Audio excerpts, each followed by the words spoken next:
For today's vlog, ayan, makikita nyo, nandito na ako sa aking room kasi nakabalik na ako dito sa Bicol. And today, ang aking first day ng vlog ko dito. Kaya naman, I'm super happy and kasama ko na ang aking mga aso. Asan na yung mga aso? Ayan, si Lucy! Ayan, kung saan ako nandoon, pupunta rin siya. So, kailangan nandyan siya lagi kung saan ako mag-i-stay. And, syempre, andito na si Zoe! Zoe! And guys, is hapon na. Hindi pa ako naliligo. And, right now, gusto ko maligo doon sa bahay kubo ni Papa kasi merong puso doon. And doon ako maliligo kasi ang lakas ng tubig doon. And syempre meron din kasing poso dito na malapit sa amin pero medyo mahina yung tubig niya kasi nga sobrang tagal na nang nagripo na to, siguro nasa 15 years na siya or 20 years, ganun. Basta matagal na kaya medyo mahina na yung tubig niya. Kaya doon ako maliligo ngayon sa bahay kubo ni Papa at itutur ko din kayo sa bahay kubo ni Papa. First time ko lang din ipapakita sa video yung bahay kubo ni Papa. Gusto niya kasi mag-stay doon kasi meron siyang mga alagang manok, baboy, and meron din siyang itik. So, yun. Makikita niyo yun sila mamaya pag dating ko doon. And right now, magre-ready na muna ako ng mga dadalhin ko doon para doon na rin ako magbibihis after ko. Zoe, sama ikaw kay Mami. Let's go! Let's go! Let's go na dali! Let's go! Come here! Yan. At syempre, ito yung mga dadalhin kong panligo. Lahat ng gamit ko nandyan. And ang aking bibihisan at towel. So, let's go na! Let's go! Tignan mo, nangunguna pa siya, oh. Sama ka? Ha? Sama ikaw doon? Ha? Sama ka? Wala ka pang kadena, di ba? Kasi hindi na natin siya lalagyan ng tali kasi marunong yun sumunod. Kung kasi, pag wala kang tali, hindi ka nang takbo kung saan-saan. Kaya kailangan mo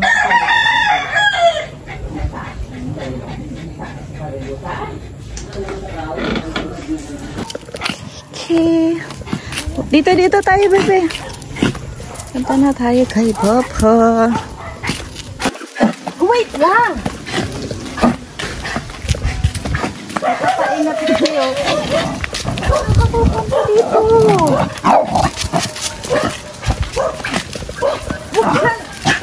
Diyan na.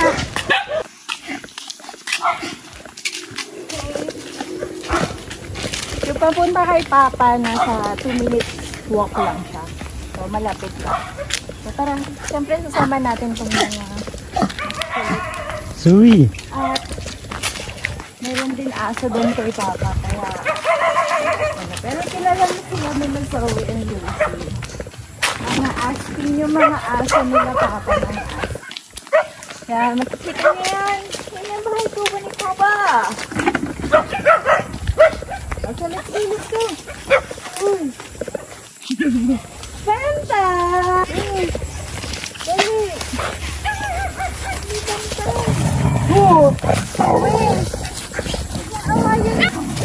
Tara na! Papa, ito, G. Yan, walang lubot.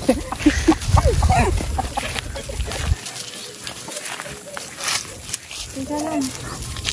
Katain muna ito si Lucy. Uy, pantay! Alis dyan!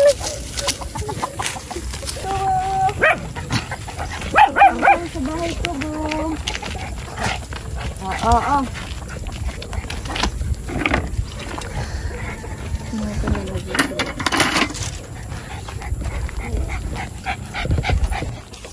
Ito yung mga alagang manok ni Papa. Yan. Dami yung alagang manok.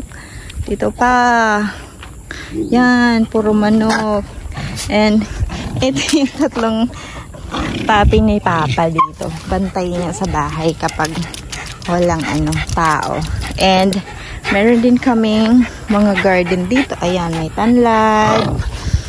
Ayan, may kamatis, sibuyas. Na-harvest na yung pechay dito, guys. Kaya wala na siyang masyadong pechay. And meron pa doon. Ayan, meron pa doon mga bagong tanim.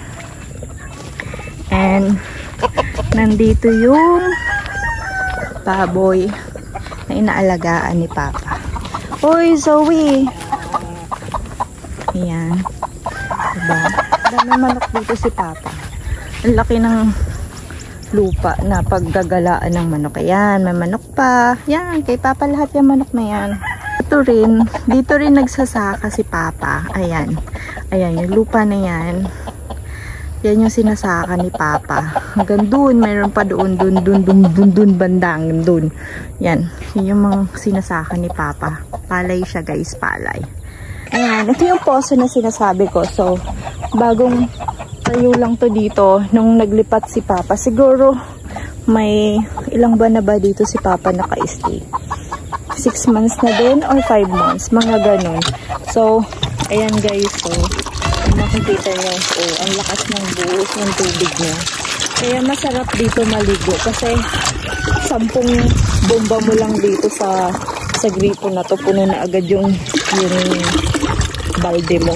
Pero yung gripo doon, Diyos ko, pawis na pawis ka na, hindi pa puno yung, hindi pa puno yung timba mo.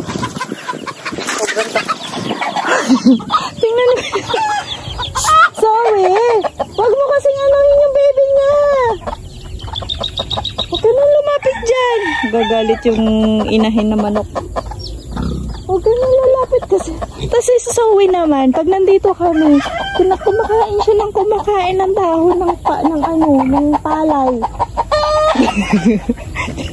Tignan mo yung bibig. Zoe! Oh! May dahon ng palay. Huwag kang kain ng dahon dyan! Okay, punta tayo doon sa loob ng bahay ni Papa. So, eto guys, ayan, namumulaklak na Indian mango to. So, pag namunga to, sobrang dami. So, after 2 months pa siya mamumunga. Ngayon, namumulaklak pa lang siya. Siguro mga May. May kasi is month siya ng mga mangga rito. Indian mango, mangga, any kind ng mangga dito sa Bicol. Kaya, ayan, namumulaklak na sila ngayon. Alam nyo ba guys, before, so, siguro nung bata pa ako, ganito yung bahay namin. Ganyan, ayan. Ganyan na ganyan yung itsura ng bahay namin. Yung bubong niya. Siguro mas malaki lang ng auntie dito. Pero ganito yung itsura niya. So, ayan. Refresh lang nung pagkabata. Kasi, talagang pagdadaanan mo yung ganitong bahay. Lahat ng klase ng bahay na dati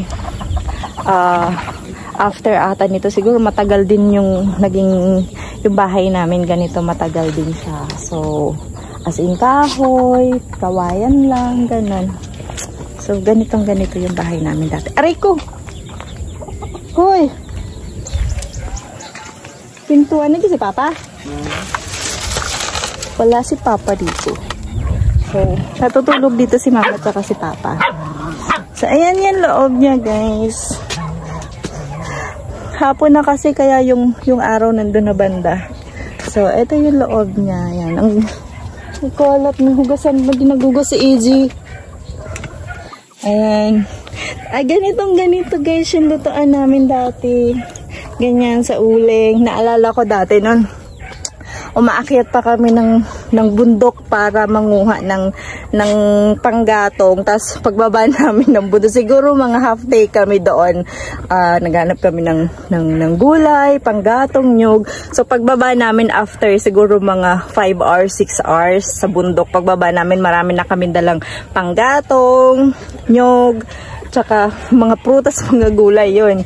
So ganito yung talagang literal na sinaunang lutuan. So ngayon, nandito sila Papa nag-i-stay.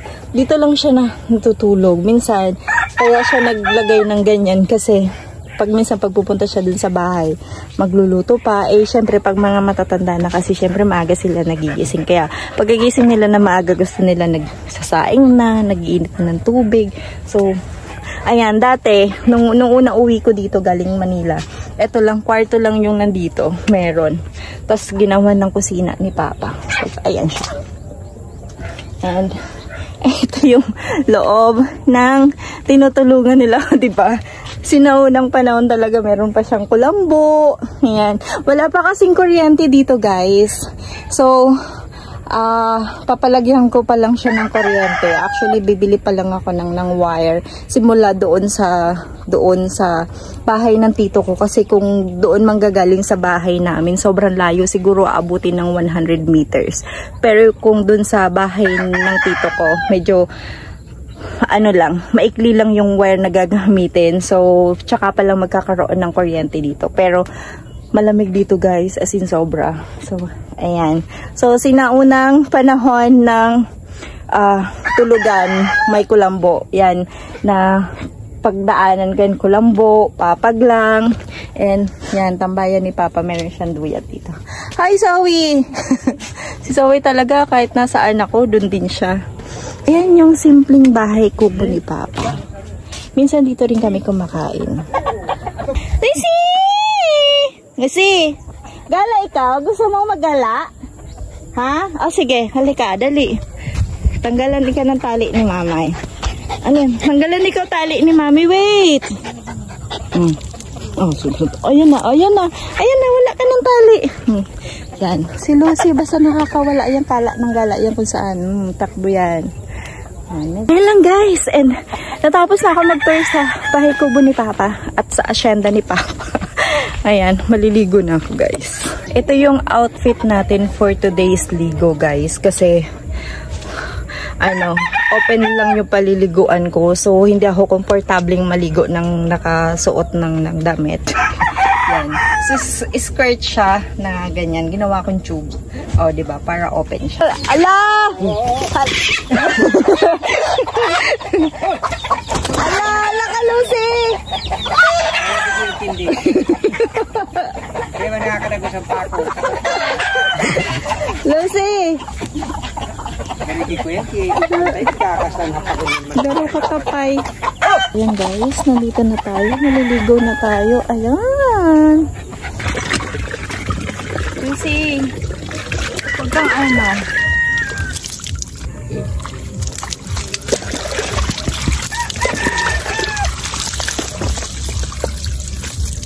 old tradition ng paliligo sa probinsya.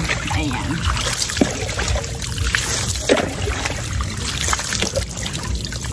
Huwag ka na dito, hindi ka maliligo. Bukas na kayo maligo ni Lucy. Ha? Bukas na. Meron lang dito. Old tradition ng paliligo sa probinsya. Meron ni Mami.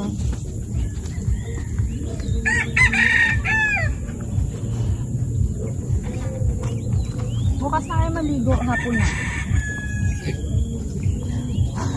Akala kasi ni Zoe maliligo siya. Zoe. Diyan ka pa talaga to. Diyan ka pa talaga umupo, baby. Zoe. Asan na si Lucy?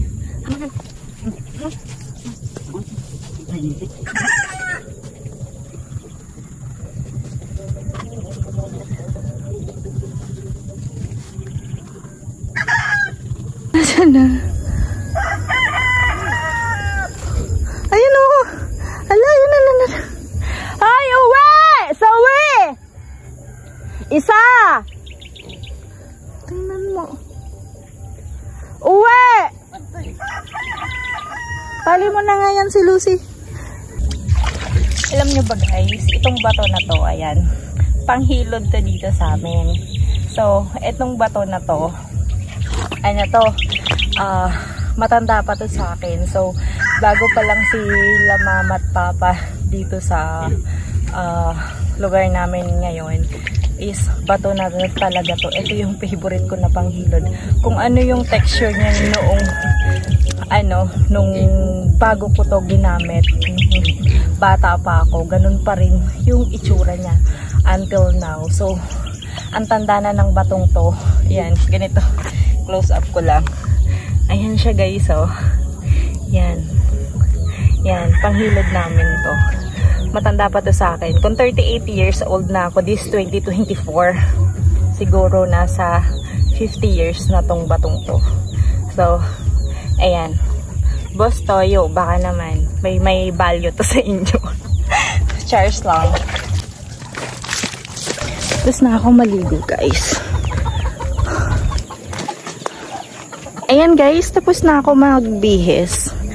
Pero hindi pa ako nagtatanggal ng towel sa buhok. So, pupuntahan natin ngayon yung palayan ni Papa kasi today is Saturday. So, by Tuesday, magpapaani na daw si Papa. And,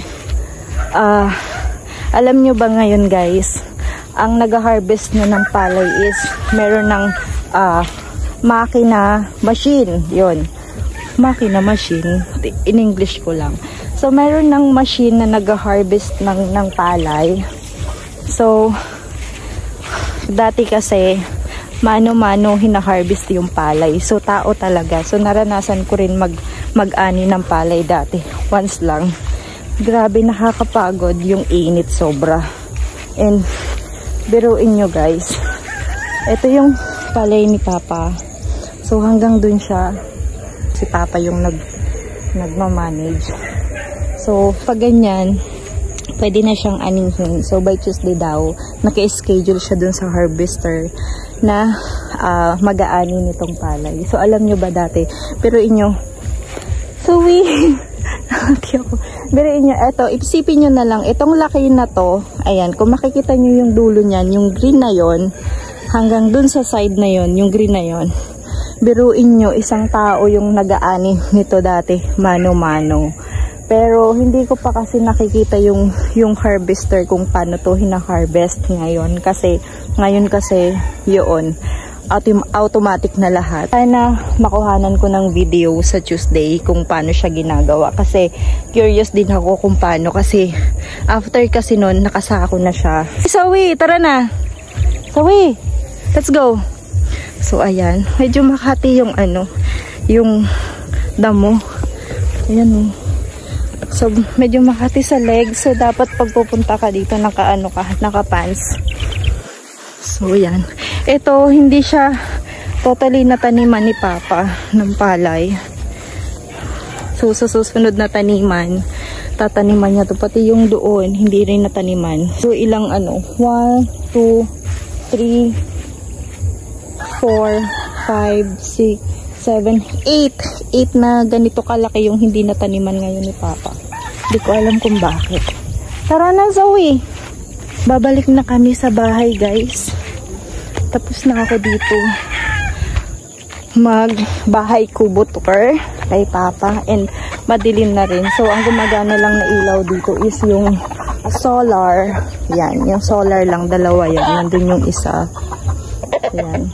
Kay Papa, kumakain siya dun sa bahay pag gabi na. Kasi nga, wala pang kuryente dito. Let's go! Let's go! Let's go! Let's go! Let's go! Aray ko! Hi! Tingnan mo yung Hi! Sawi! Wag mong habulin yan! Hi! Sawi! Oh, halika na. Tara na. Tara na. G, dali mo to, G. Halika na. Babalik na kami ng bahay. Bye-bye, Bantay. Bantay, bye-bye. Bantay, bye-bye. Si Bantay. Hindi yan umaalis ng bahay ni Papa. Talagang Bantay siya dun sa bahay. Kaya Bantay yung pinangalan namin dyan. Actually, ako yung nagpangalan sa kanya na Bantay. Kasi yung napunta dyan kay Papa, binigay lang sa kanya ng kaibigan niya. And since na siya yung magbabantay ng bahay, kaya bantay yung pinangalan ko. So, let's go! Aray ko! Sakit! Uy! Halika na! Saan nagpupunta? Kasi ito yung dadaanan namin. Mga bakanteng lote. Actually, sa mga kapatid to ni Papa, yung mga bakanteng lote dito na walang bahay. Nakabahay kasi sila sa ibang lugar.